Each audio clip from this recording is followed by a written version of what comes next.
기드온은 여호와 샬롬의 은혜를 받았습니다.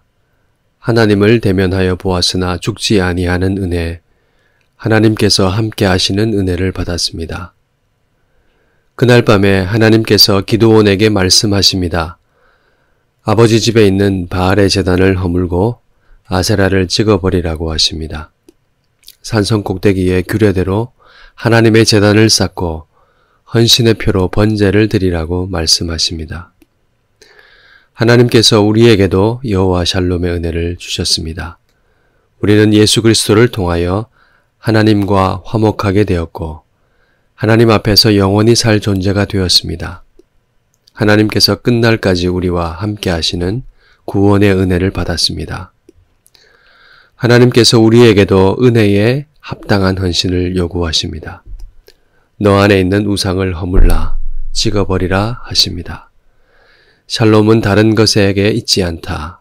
그 헛된 것들을 무너뜨리고 하나님만 예배하여라 말씀하십니다. 하나님의 요구는 정당하고 그 요구조차 은혜입니다. 왜냐하면 하나님께서 우리에게 먼저 헌신하셨기 때문입니다. 하나님께서 자신을 주심같이 우리를 사랑하시어 아들을 보내셨습니다.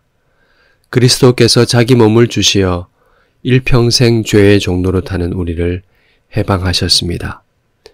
하나님의 뜻에 헌신하면 할수록 우리는 등골이 빠지는 것이 아니라 영적으로 더 부요하게 됩니다. 사람답게 살게 됩니다. 마음을 다해 순종할수록 우리는 자유의 사람으로 복 있는 사람으로 삽니다. 기드온이 순종했습니다. 그러나 아버지의 가문과 그 성읍 사람들이 두려워서 감히 낮에 하지 못하고 밤에 했습니다. 그래도 실행했다는 것이 중요합니다. 두렵고 어려워도 발을 떼는 것이 중요합니다. 그러면 하나님께서 전혀 예상치 못한 방식으로 일하십니다. 날이 새자 온 성읍에 난리가 났습니다. 이것이 누구의 소행인가? 기드온의 소행임이 밝혀졌습니다. 사람들이 요아스의 집으로 몰려가 말합니다. 내 아들을 끌어내라. 그는 당연히 죽을지니 이는 바알의 제단을 파괴하고 그 곁에 아세라를 찍었음이니라. 그들의 결론은 하나님 말씀과 정반대입니다. 신명기 13장에는 나 외에 다른 것을 섬기는 자는 죽을 것이라고 되어 있습니다. 그들의 결론과 확신은 여호와가 우상이라는 것입니다. 이것이 소위 언약 백성 이스라엘의 현 주소입니다. 누가 그들의 하나님인가요? 우리의 하나님은 누구이신가요? 우리가 이 단순한 질문에 대답해야 합니다.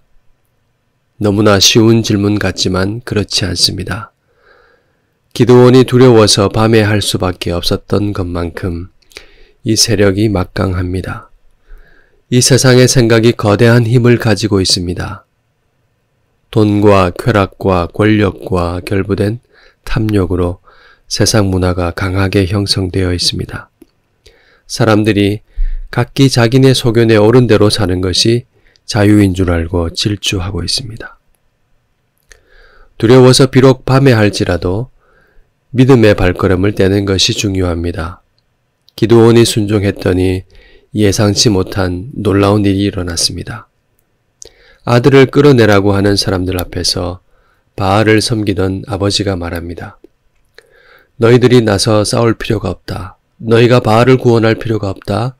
바알이 정말 신이라면 바알이 스스로 해결할 것이다. 바알이 직접 싸우게 하라는 말입니다. 요아스가 아들을 살리기 위해 부성애로 말하게 된 것이지요. 하나님께서 요아스의 입을 통하여 진리에 직면하게 하신 것입니다. 요아스의 말에 아무도 대꾸하지 못했습니다. 바로 그날 사람들은 바알이 그와 더불어 다툴 것이라며 기드온을 여룻바알이라고 불렀습니다. 기드온은 그날 여룻바알이라는 새 이름을 갖게 되었습니다. 이제 기드온은 바알이 직접 싸우는 대상으로 지목되었습니다. 이제 바알은 자신이 신이라는 것을 기드온의 죽음으로 증명해야 합니다. 그래서 기드온에게 무슨 일이 일어났습니까? 아무 일도 없었습니다. 기드온은 죽지 않았습니다. 바알은 아무것도 할 수 없었습니다.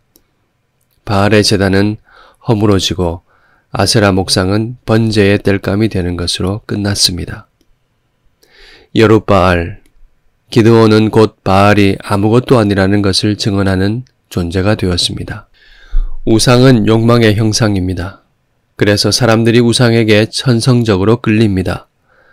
우상이 매력적인 것은 내가 조작하고 조종할 수 있기 때문입니다. 내가 할 수 없다고 기대고 의지하는데 나는 기대고 의지하는 대상을 조종할 수 있으니 얼마나 좋을까요?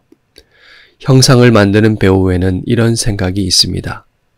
형상으로 만들어 신을 통제하고자 하는 마음입니다. 여러분, 우리가 믿는다고 이야기하는 하나님이 사실은 자신이 만들어낸 하나님은 아닌지 깊이 생각해 보아야 합니다. 자칫 잘못하면 하나님은 이래야 한다, 저래야 한다 라는 내 생각의 산물이 될 수 있습니다. 자기의 생각과 욕망을 따라 하나님을 형상화하면 그게 바로 우상입니다. 그러면 하나님을 바르게 섬길 수 없습니다. 사실은 자기 욕망과 생각을 섬기는 것이 됩니다.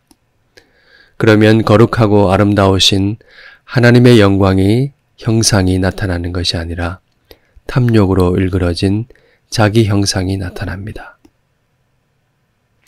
우리의 삶이 변화될 수 없습니다. 예배로 하나님을 만나는 것이 아니라 자기 욕망을 만나기 때문입니다. 여러분에게 은밀하게 자리 잡은 우상이 있지는 않습니까? 그것이 있는 한 우리 삶은 여전히 그저 그럴 것입니다.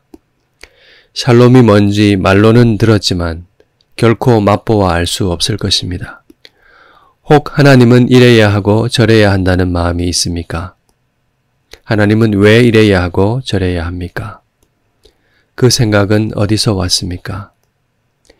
은밀하게 감추어진 것이 있다면 찍어내 버리십시오.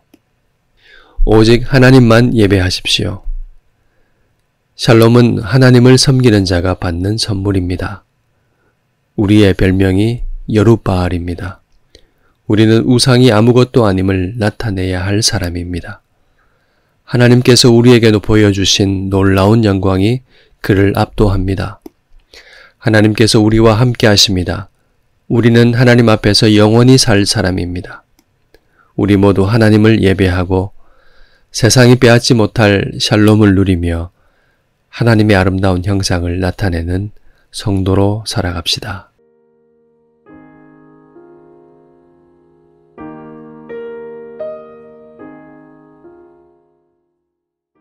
세상은 샬롬이 자기에게 있다고 유혹합니다. 끊임없이 불안과 두려움과 죽음이라는 위협으로 죄의 종로로 타기를 요청합니다. 속지 마십시오. 샬롬은 오직 하나님께만 있습니다. 우리에게 영원한 평강을 주시려고 하나님은 그리스도 예수를 십자가에 내어주셨습니다.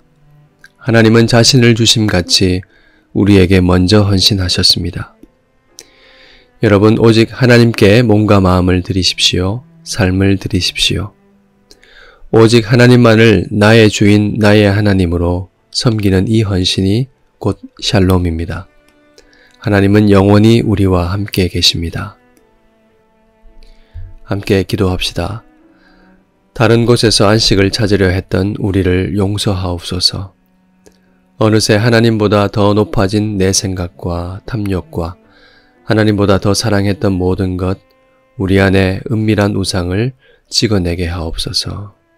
오직 하나님만을 섬기겠습니다. 다짐하는 마음으로 하나님께 기도하시겠습니다.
한 번 더 기도합시다.